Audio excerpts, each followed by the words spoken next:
Juan Camilo, buenas noches. Jorge Emilio, buenas noches. Listo. ¿Están viendo mi pantalla? ¿Me confirman?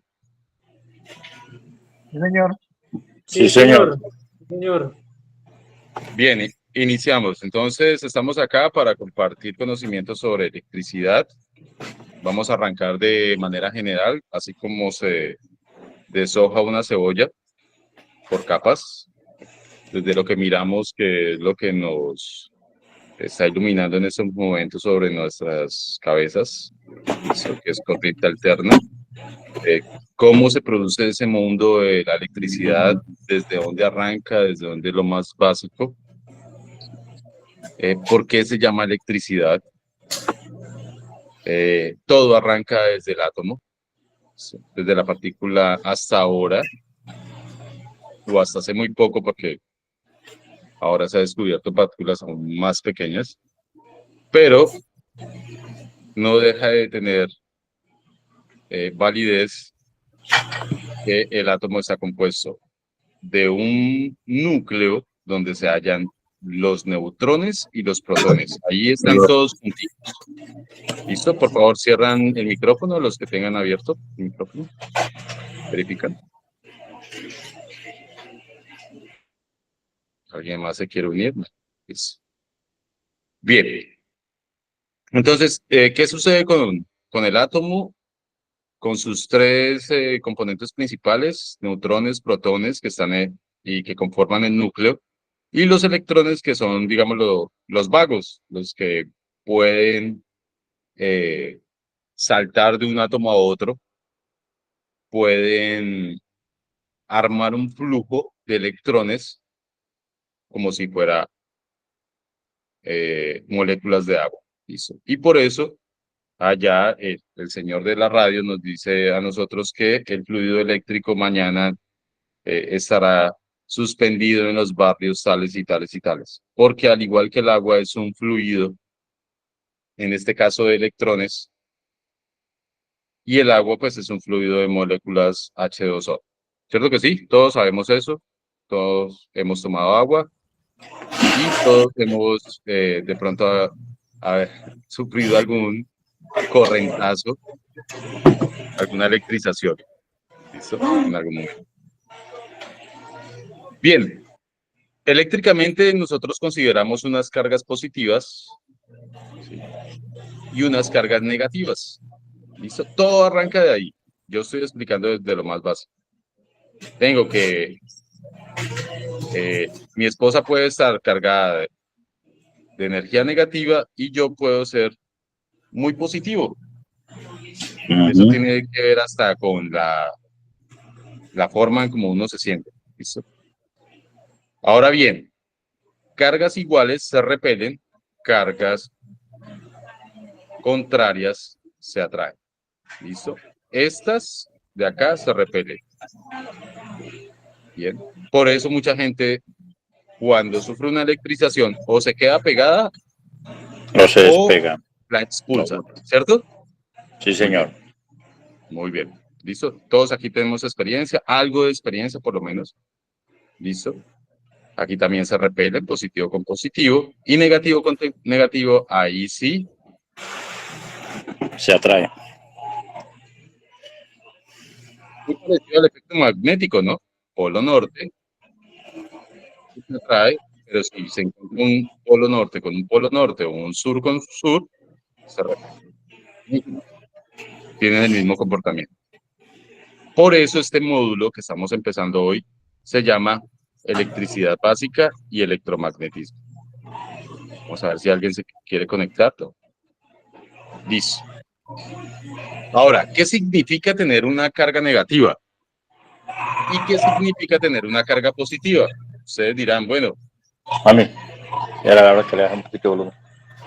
Listo. Por favor, mientras no estemos hablando, cierras el micrófono para tener buena audiencia, ¿sí? Sí, señor. Listo. Te agradezco mucho. Bien, y voy a verificar aquí si hay abiertos. Sí, José Noguera, por ejemplo, tiene abierto el micrófono. Listo. Bien, ahora, ¿cómo se mide la carga eléctrica? ¿Listo? ¿O cómo identifico yo una carga eléctrica? ¿O qué puede hacer una carga eléctrica? Puede tener efectos térmicos, luminosos, químicos, ¿sí? Una pila es un efecto químico, y efectos magnéticos que hablábamos ahora de norte y sur, ¿cierto? Yo puedo generar un imán con electricidad, ¿sí? Y moviendo un imán puedo generar electricidad. Y mire que esa es la magia del electromagnetismo, ¿listo? Bien, ¿hasta ahí alguna pregunta? No, Aquí señor, tengo todo un... bien. Bien. No, ninguna. Hasta ahora, todo Ahora, un bien. man por allá que se llamaba y de apellido Columbio dijo, bueno, yo voy a medir la carga eléctrica del electrón. Y dijo que eso era 6,24 por 10 a la menos 18. Estos números no me interesa que ustedes los aprendan.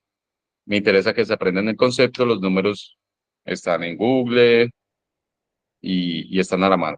Ahorita con la tecnología. Necesito que se aprendan los conceptos. Y los efectos. ¿Qué puedo generar yo con la electricidad? ¿Puedo planchar la ropa? Sí. ¿Puedo planchar el cabello de mi mujer? También. ¿El efecto luminoso? Sí. Puedo tener lámparas de neón, puedo tener lámparas de mercurio, puedo tener lámparas de metal halide, puedo tener lámparas LED, que son las ahorita que se manejan, ¿cierto? Y una gran cantidad, ¿listo? De efectos luminosos. Mire que no solamente es generar con una tecnología, puedo hacer que el sodio se ilumine. ¿Listo? El efecto químico, ¿alguien ha niquelado o ha escuchado de niquelar las partes de la moto, de una bicicleta o algo así? ¿Cómo se hace? ¿Por qué no se puede rayar un niquelado? Porque mediante electricidad no se pinta, sino que lo que se hace es una unión molecular que es tan fuerte que impide que se raye una pintura o lo que parece una pintura. ¿Listo? Ahora bien, con este efecto químico no solamente funcionan las pilas, sino que podemos sacar hidrógeno. Y ese es el combustible del futuro. Para eso se requiere electricidad para descomponer la molécula del agua, que es H2O. ¿Quién no ha tomado una H2O? Una botella de agua.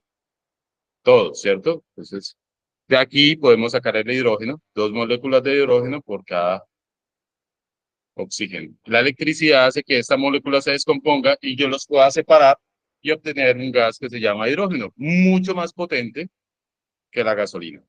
Tan potente que con eso es que viajamos al espacio y podemos salir del campo magnético de la Tierra. Ahora bien, también con la electricidad puedo generar un efecto magnético. Yo puedo hacer un electroimán con una bobina. Listo. Y el adelanto tecnológico que ha tenido la humanidad ha sido por la electricidad. Eso no lo podemos negar. Ahora, ¿cómo se produce la electricidad? Tenemos una central, en este caso hidroeléctrica. Colombia, más del 60% de la energía que produce o, o de la cual nos alimentamos es por hidroeléctricas. Ahí tenemos Guavio, el Quimbo, Betania, Urrá, Urrá 1, Urrá 2, la de Santander, Sogamoso, La Miel, ¿sí? Tenemos la del Darién allá en el Valle del Cauca que produce 500.000 voltios. Afortunadamente tuve la oportunidad de trabajar haciendo una de estas, el Quimbo de 400 megas. Tenemos la más famosa de Colombia, ¿cuál es? La más grande. Electricistas. Hidroituango. Hidroituango, 2.400 megas. Estoy hablando que en la que yo participé es de 400, o sea, 6 veces menos. Esto es un monstruo. ¿Listo? ¿Y qué es lo que se hace? Simplemente hay una montaña acá, hay otra montaña acá y se pone un muro. Se represa el agua y esa fuerza nos permite crear electricidad a gran escala. Esa electricidad, permítanme les borro. Sí. Aquí el borrador es más. Esa electricidad viaja, se sube la tensión, viaja a través de unas líneas de transmisión, esas que vemos por la carretera, grandes torres, llegan al centro urbano, también a una subestación, allí la transformamos. Ojo, transformar es elevar o bajar la tensión. No tiene nada que ver con la potencia. La potencia es la misma, o si no, no tendría sentido. ¿Listo? Ojo con eso, no transformamos nada. A la final el nombre está como mal traducido, no sé, pero un transformador no transforma nada, absolutamente nada. Simplemente, Es como un regulador a mayor escala. exacto, o eleva la tensión. Muy bien, muy bien. Gracias por participar. Y quien quiera participar lo puede hacer, ¿listo? No hay problema. Allí pues, bajamos a una tensión que nos permite hacer comercial. Entonces la electrificadora viene y cada mes le dicen, señor, usted consumió 200 kilovatios en el mes. 200 kilovatios hora en el mes. Al favor. Y me paga, si el kilovatio hora está a 700 pesos, ¿cuánto pagaría alguien que consumiera 200 kilovatios hora?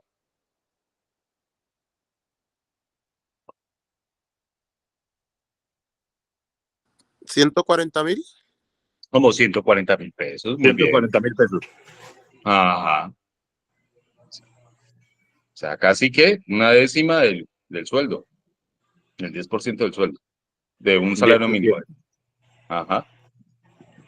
Pues mire que como a los empresarios y a los industriales y a los que tienen casinos, comercios, centros comerciales, refrigeradores, les duele bastante, sí, pagar el servicio de la energía. Y más ahora que está tan cara, que ha subido tanto. Bien. Por eso es importante aprender eso. Bien, ¿cómo se genera la electricidad? Miren, muchachos, podemos tener agua, vapor o viento.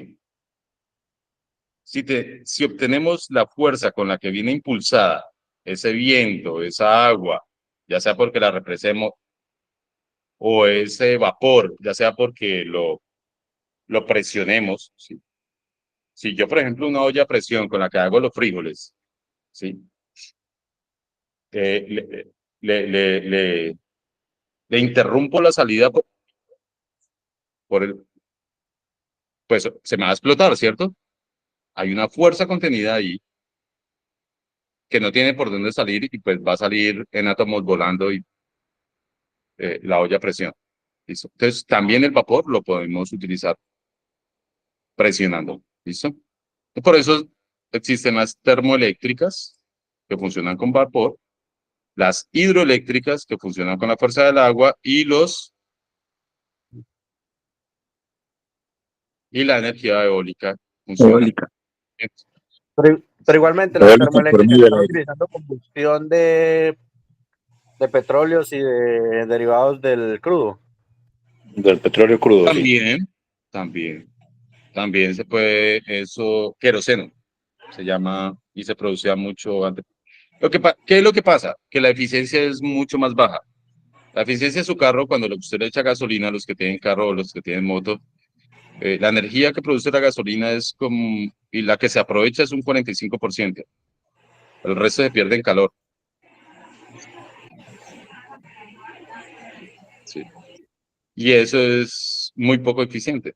Lo mismo una planta diésel, es como el 25% por ser diésel, o el 30%. El 70% de esa energía que podría producir el combustible se pierde en calor. Por eso la máquina se calienta. Bien. Si fuera eficiente la máquina, si fuera 100% eficiente, la máquina no se calentaría. Porque toda la energía que tiene el combustible la está aprovechando en el eje del rotor. ¿Me hago entender? No sé si me hago entender. Sí, señor. Eso lo Sí, vamos a señor. ver en electricidad industrial cuando veamos pérdidas. De cualquier máquina tiene pérdidas. Cuando encontremos la máquina que no tiene pérdidas, joder, si podemos estar viajando lejos. ¿Listo? Bien, eso así funciona una hidroeléctrica. Viene acá, represamos el agua, la presionamos, la hacemos circular por un ventilador. Esto puede ser un ventilador, esto es una turbina Pelton. Se identifica por la forma de los álabes que se en cuchara. Y funciona para grandes alturas, esas cascadas que vemos, ahí podemos sacar energía. Y poco caudal. Pero tenemos una caída de agua de bastantes metros, 200, 300 metros, 100 metros. Ahí utilizamos una turbina Pelton, la acoplamos al rotor de un generador y producimos energía. Y así producen energía en las fincas. No sé si alguien haya tenido experiencia con un dinamo. Con un dinamo Pelton, sí. Sí, señor. Listo. Pues Bien. la caída de un tubo y se coloca la turbina en toda la punta del tubo y la misma presión le hace girar. Y ahí se saca la potencia para lo que necesite. Pues no es, dependiendo el motor, digamos, la turbina, así mismo se saca la potencia. Así mismo. Muy bien. Gracias por el aporte. Hay diferentes tipos de turbinas. Yo puedo tener una turbina Pelton para grandes alturas, poco caudal, ¿sí? Altura mayor, caudal menor. Eso sería una Pelton. Puedo tener las Kaplan, que son para bajas alturas, o sea, alturas pequeñas, pero grandes caudales, ¿sí? O sea, haga de cuenta.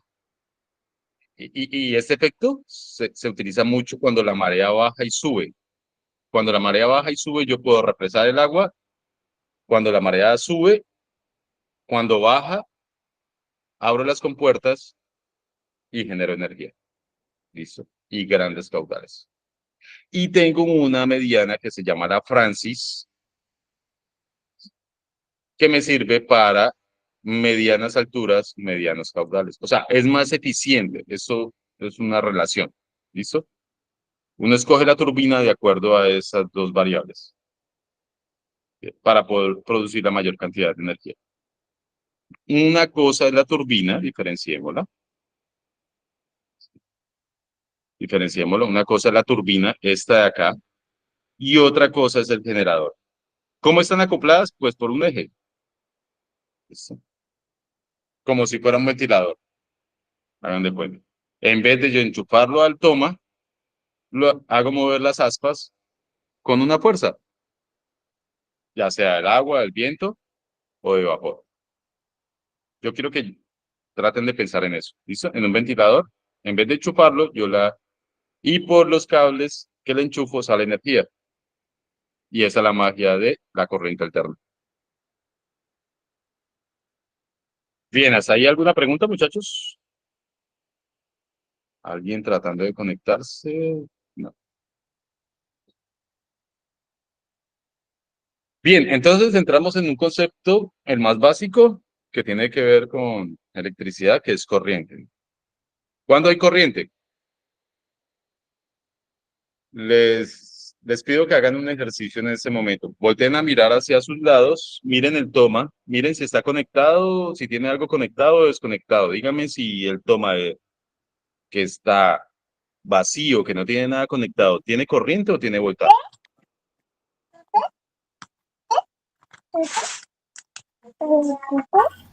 Tiene voltaje. Un toma corriente, vea, el dibujo. Todos los tomacorrientes tienen voltaje y generan corriente cuando conectamos es algún dispositivo. Exacto. Muy bien. A eso quería llegar para la gente que no sabía. Y tiene solamente voltaje. ¿Listo? Aquí, cuando tenemos desconectado hay voltaje y por eso el contador no hace girar el disco. ¿Listo? Cuando nosotros desconectamos todos los electrodomésticos, el disco del contador, si tenemos un análogo todavía, no gira. No debería girar. ¿Listo? Si gira, pues madre, es que el vecino se me está pegando en mi red. Gilas. ¿Listo? Hay un gasto de energía por ahí aparte. Ajá. Una pérdida de corriente que Sí, hay un cortocircuito, alguna fuga. O mi vecino se la dio de avispado. hizo el contravendo. Ajá, eso es bien. Entonces, mire, muchachos, cuando yo llego y le conecto a eso la nevera, la licuadora, cualquier aparato, empieza a producirse flujo de electrones. A saltar de un átomo a otro los electrones. ¿Por dónde? Pues por el cable.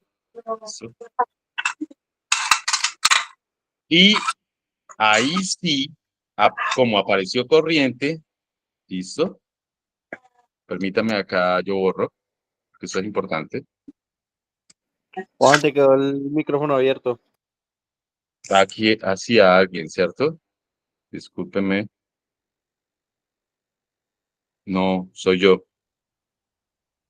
No, ya lo cerré, compañero. Ah, bueno. La potencia, quiero ir a la fórmula, es igual a la tensión o el voltaje. El voltaje también se llama tensión por la corriente.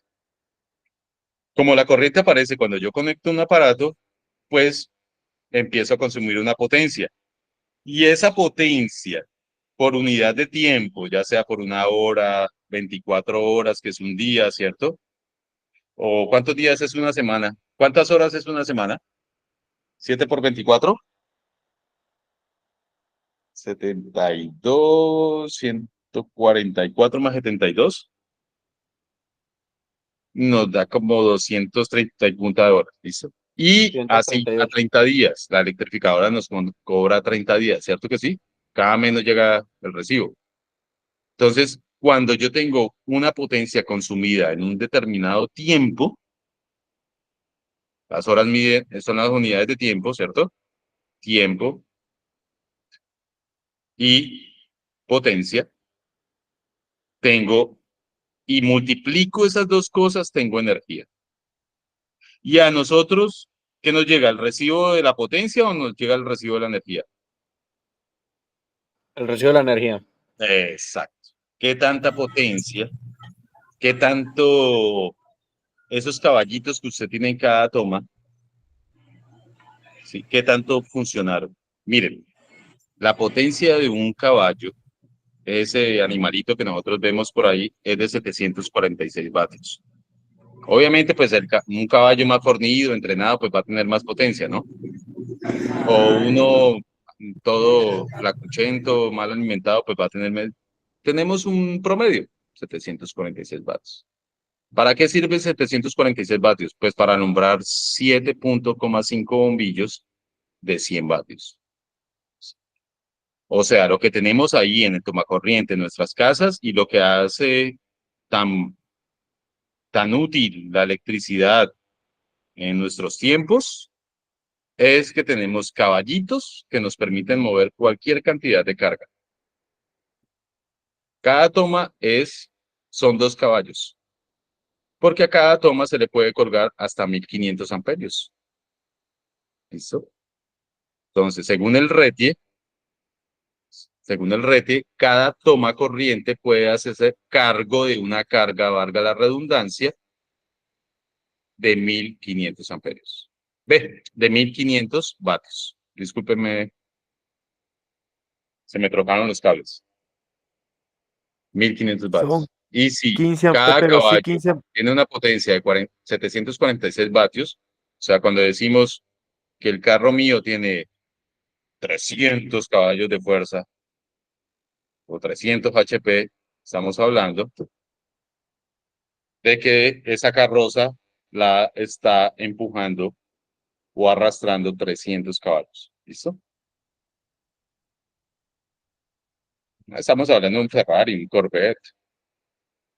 ¿Listo? O un, o un carro de Fórmula 1 que tiene esa cantidad de fuerza. ¿Listo? Bien, ¿hasta ahí alguna pregunta? Yo trato No, de hacer señor, un todo claro. ejemplo con la vida real, ¿listo? Para que esto no se salga de lo que cotidianamente vivimos. Ahora, lo que les decía, ¿qué es el flujo o la corriente? Es que cogemos un conductor,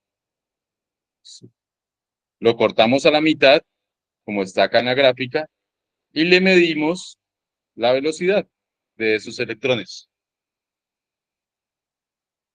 Y con esa velocidad, sí, decimos si hay más o menor corriente.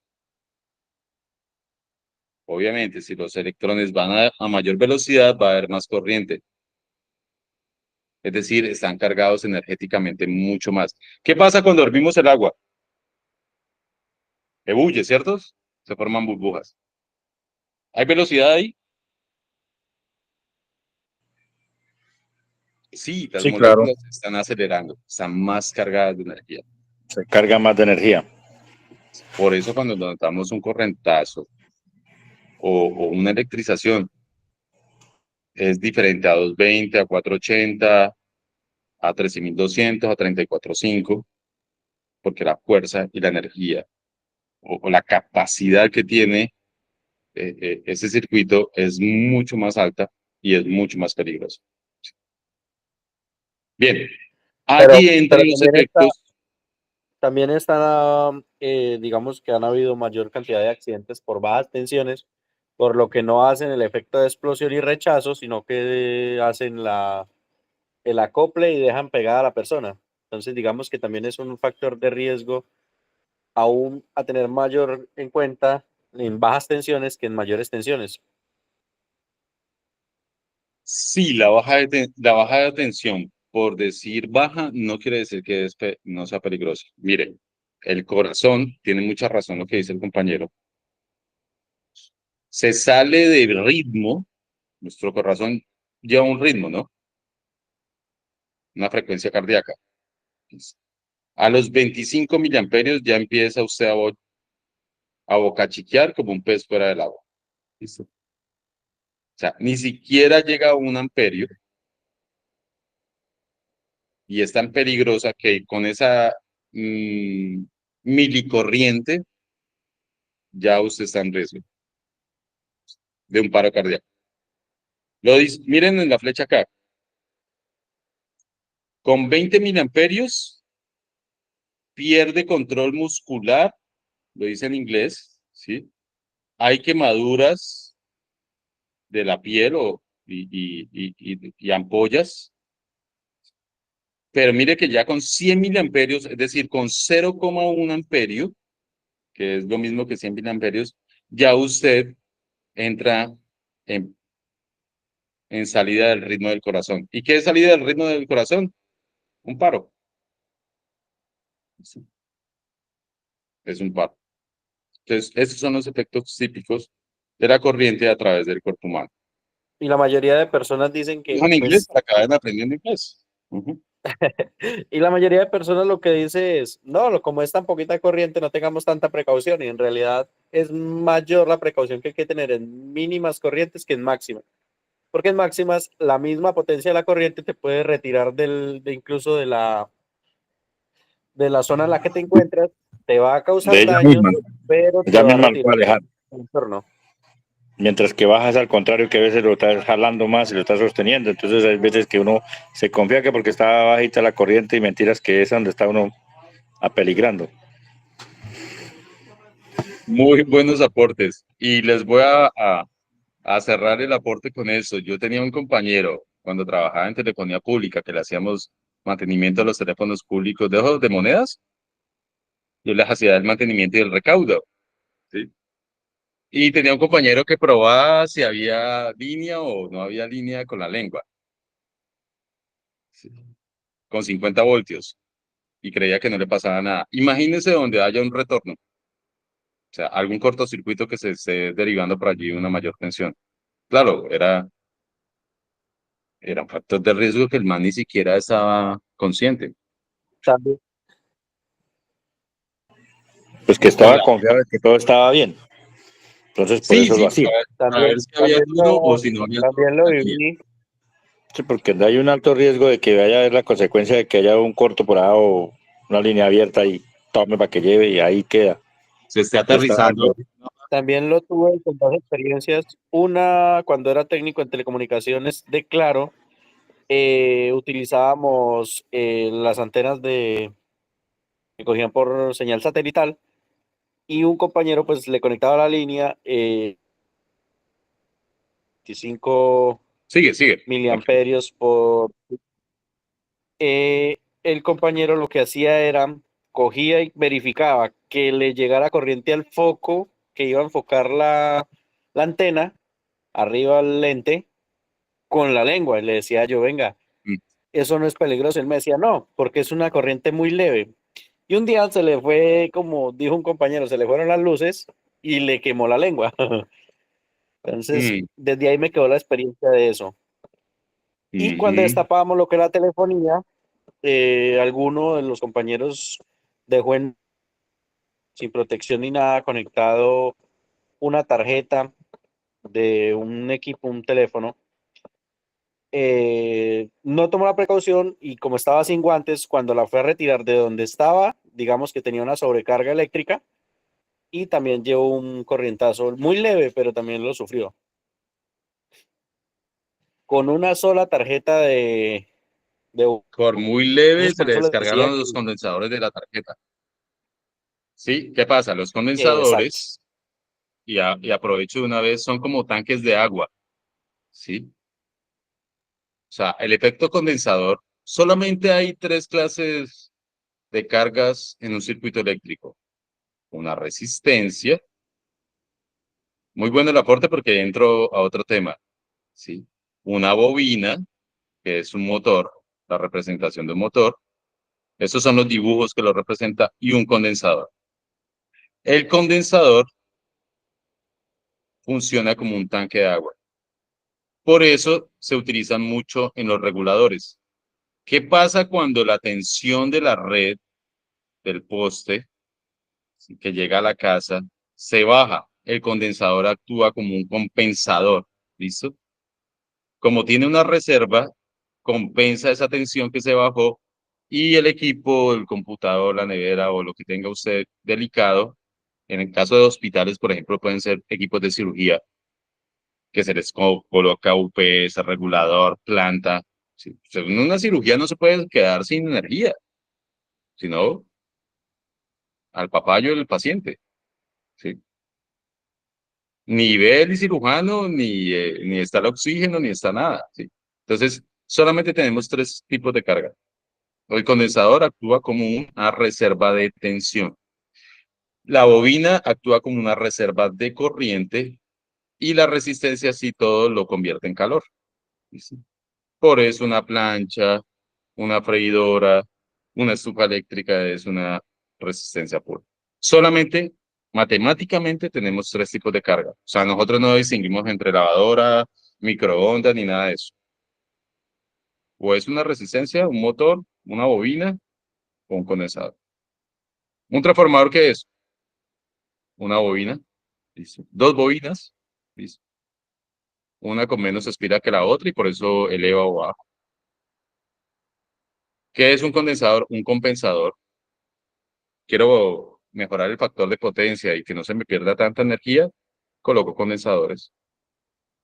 ¿Y qué es una resistencia? Pues necesito calor. En Europa, por ejemplo, en las casas tienen resistencias debajo de los, de los pisos. ¿Sí? ¿Para qué? Para calentar la casa, porque es que allá el frío es brutal. Para ¿Sí? sostener calor, que tenga una temperatura Ajá. estable. Sí, para cuando se hacen las casas se pero mi meten unas pregunta redes es, de resistencia. ¿cómo se hace para generar Pues mire, la resistencia en calor en cuanto a las estructuras y no desviarlo en cuanto a cortocircuito e incluso provocar incendio? ya. ¿Una resistencia? Sí. Y buena la pregunta. Cuando nosotros conectamos un circuito, y voy a hacer aquí lo mismo que el dibujo, tenemos acá una fuente alterna, monofásica, una sola fase, y le conectamos una resistencia, como la plancha. Esto puede ser el circuito de una plancha. Listo. Bien. Y esa puede ser la plancha, representada con la resistencia. Esto es un cortocircuito. Realmente es un cortocircuito. ¿Qué pasa? Que esta resistencia es tan grande, sí, es tan grande que realmente no genera una explosión o no genera nada más allá que calor. Pero realmente es un cortocircuito. Cualquier resistencia es un cortocircuito. Está conectado de esa forma. Usted, la freidora que conecta es un cortocircuito. ¿Qué pasa con el cortocircuito? ¿Cuándo ocurre un cortocircuito? Cuando la resistencia es muy bajita. Entonces, miren, si yo tengo un circuito, ¿sí? En esta parte tengo la fase, aquí tengo la fuente de generación, puede ser la red, puede ser un dinamo, puede lo que sea. ¿Sí? Aquí tengo la plancha, que tiene una resistencia grande, muy alta, póngale 2500, 3000 ohmios. ¿Listo?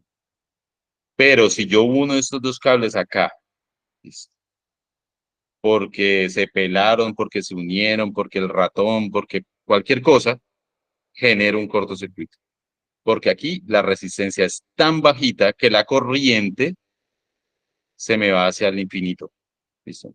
Sube de una manera tan brutal que genera una explosión. Y bueno, ya lo hemos visto, un cortocircuito puede generar un incendio. Los departamentos de bomberos tienen como primera causa de incendios en cualquier instalación los cortocircuitos. ¿Listo? Las instalaciones mal hechas, mal protegidas. ¿Queda clara la solución? ¿A la duda? Sí, es un cortocircuito. Sí, señor. Bien. Claro, la resistencia es tan alta, tan alta, tan alta que empieza a generar calor y nos permite pues utilizar ese calor. Pero si la plancha dura 20 años, usted va viendo que se degrada, se cuartiza. Las planchas viejas empezaban a cuartearse, entonces ya la mamá de uno cambiaba de plancha, porque obviamente genera una fatiga en el material, ¿sí? El que estén circulando muchos electrones por ese material es como un tubo. Si está circulando mucha agua, llega el momento en que hasta una piedra que le cae una gota de agua durante un tiempo, genera un hueco. Lo mismo, como se mueven electrones ahí, va fatigando el material. Bien. Todo lo que tenga movimiento fatiga, produce una fatiga eh, en, en la rigidez del material. Listo. ¿A dónde quiero llegar con esta gráfica? ¿Qué compone un circuito eléctrico? Mira, aquí tenemos una pila, ¿cierto?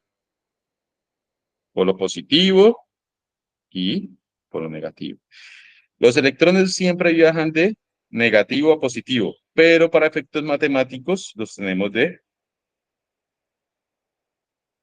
negativo a positivo viajan normalmente, pero para efectos matemáticos los tenemos de positivos a negativos para no trabajar con números negativos. Pero a la final es lo mismo. No hay diferencia en el resultado. Bien, está alumbrando un bombillo. Esto es corriente DC. Identifíquenla siempre. Toda pila lleva corriente DC. Hay dos clases de corriente, DC y AC. Pilas que esta es más elaborada, esta lleva más variables. ¿Sí? Es más peligrosa. Pero esta tampoco deja de ser peligrosa.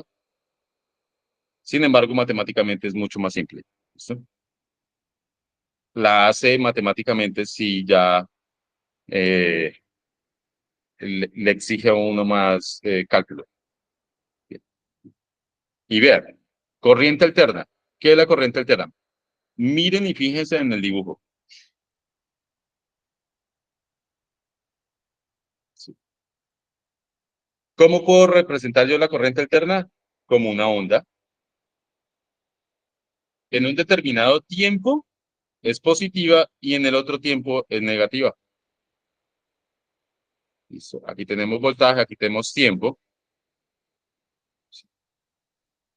y el voltaje aquí es positivo y abajo es negativo. Y esta parte de la onda es negativa y esta es positiva. ¿Qué pasa con eso, muchachos? No se compliquen y no la vean difícil. Yo eso lo puedo representar como un vector o como una flecha dando vueltas en 360 grados, como si fuera un reloj. Háganme cuenta las manecillas del reloj cuando ustedes ven el reloj. Listo. Eso es el movimiento de la corriente alterna. O lo puedo representar matemáticamente. ¿Qué pasa con la corriente directa? Es una línea, es constante. En una pila yo tengo 5 voltios, por ejemplo, positivo, negativo, y siempre van a ser 5 voltios. Pero en la corriente alterna, en un instante de tiempo es 5 voltios y en el otro instante de tiempo es menos 5 voltios. Va y viene. Es como un baile, ¿listo? Entre polaridades. Y ese efecto entre polaridades permite que se transmita la energía a grandes distancias. Por eso, si ustedes miran el canal, hay un video que se llama La Guerra de las Corrientes, donde Nikola Tesla plantea iluminar al mundo con AC. Y Thomas Alva Edison, el que inventó el bombillo, dice no. Thomas Edison dice no, el mundo lo debemos iluminar con DC. ¿Quién ganó? Mírense el video, ¿listo? En los tomas que tenemos, ¿corriente AC o DC? ¿Los AC. tomas? En todas tomas hace AC. Ya saben quién ganó. corriente alterna. Yo diría que vendría de ese porque es directa. Y fue un hecho histórico. Fue un hecho histórico documentado por History Channel. Ahí les dejo en el canal. Explórenlo y ahí está el documental. Muy bueno. Explica corriente trifásica, de dónde concibe el armar un generador de corriente alterna. Ellos dos trabajaron juntos. ¿Sí? Thomas Alva Edison fue el jefe de Nikola Tesla, pero como el jefe no creyó en el subalterno, él se independizó y generó su propia teoría que pues en ese momento le debemos no solamente la corriente alterna, sino el Wi-Fi, ¿listo? ¿Sí? Las luces de neón, la radio, las telecomunicaciones, y si lo hubieran dejado, hubieran iotizado el mundo sin cables, ionizando la atmósfera, porque lo logró hacer. ¿Listo?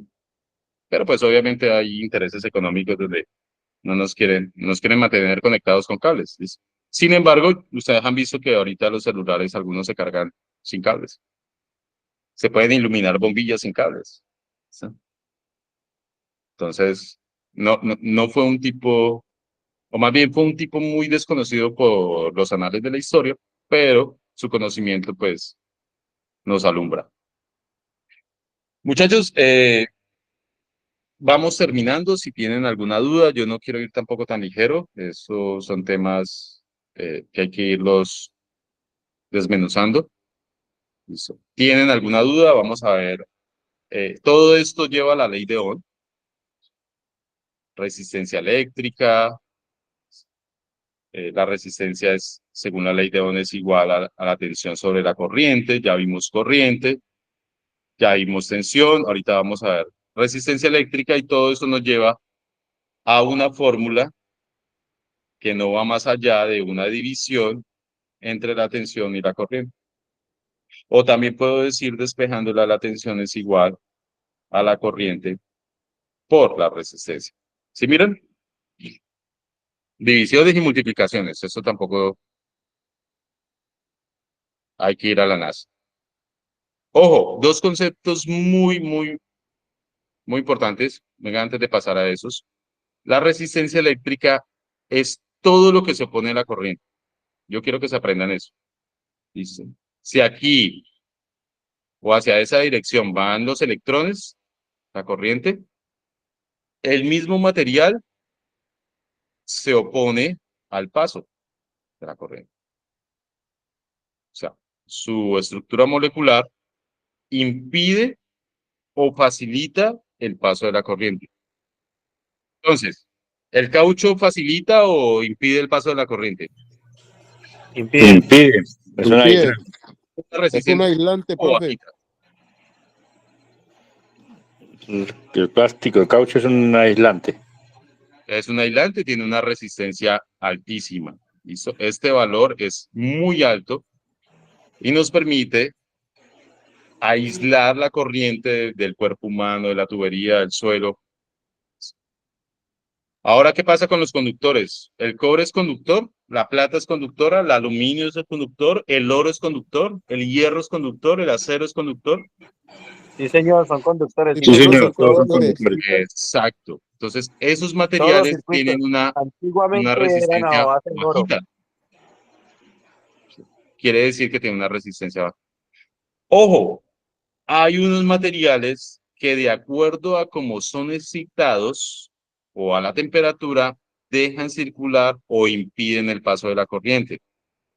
Son muy importantes, se llaman semiconductores, son la crema del pastel de la electrónica, del transistor, de los chips, de los SCR, de los JUT, de los LEDs.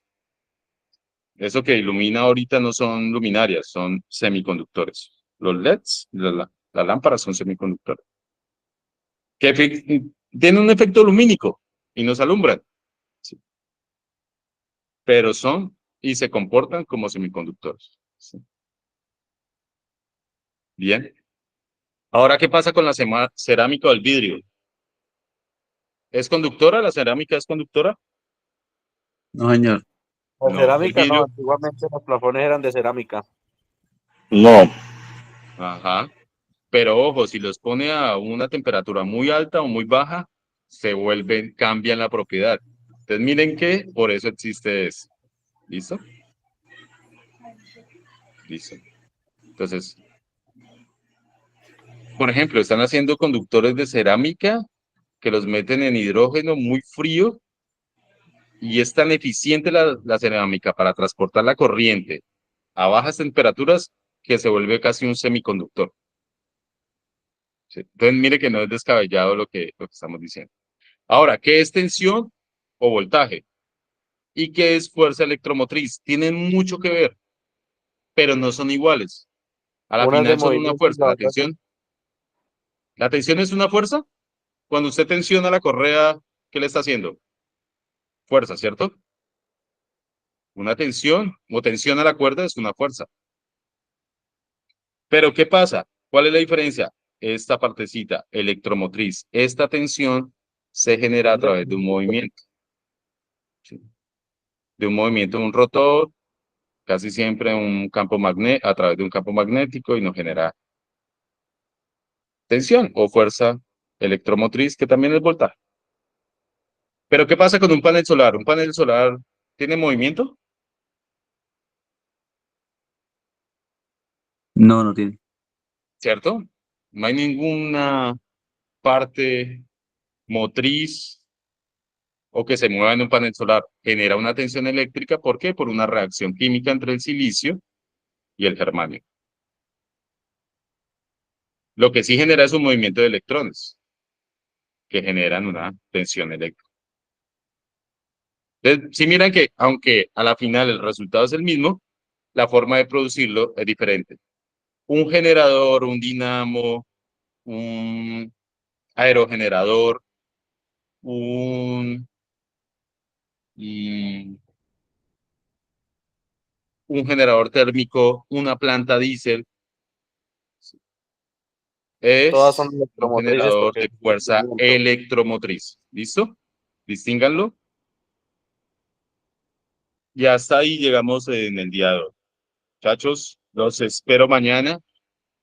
¿Tienen alguna pregunta, petición, queja, reclamo? Voy a dejar de presentar. No, señor, muchas gracias. Buenas noches. Bueno, muchas gracias por todo. Listo, ¿no? Los espero mañana, ¿no? Muchas No dejen gracias, de ingeniero. Excelente cuídense presentación. mucho. Estén Bueno. muy bien. Hasta mañana, profe. Gracias, ingeniero. Mañana. Está buena la clase. Muchas gracias. Bueno, Que esté muy bien. vemos Gracias, Brian. mañana por el mismo canal. Yo mediante. Exacto. Muy bien.